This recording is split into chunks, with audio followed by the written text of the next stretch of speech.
maxaa ka jira in Dirisle Cabdi xidigtiisii uu ka faramaroojiyay CK xidigtan uu saaxadda YouTube-ka soo saaray Dirisle Cabdi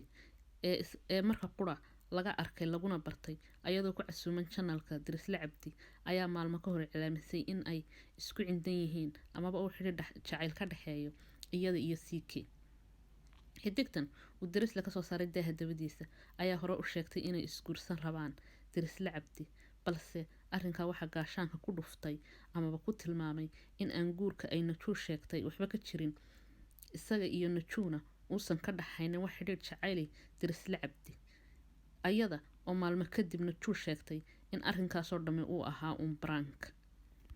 arrinta iyada iyo Dirisle Cabdi guurkoodana uuna waxba ka jirin haddaba maalmahan ayaa waxa suuqa qabsaday sheeko ah in Najuu iyo CK ay isguursan rabaan arrintan dad badan baa u arka in ay tahay arrin lagu talagalay amaba lagu xumaynayo Dirisle Cabdi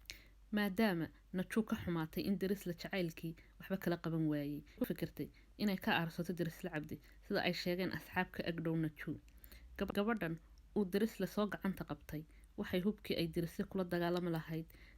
amaba kaga aargoosan lahayd ka dhigatay CK maadaama ay ogtahay in Dirisle iyo CK uu ka dhaxeeyo dagaal dhanka YouTube-ka ah haddaba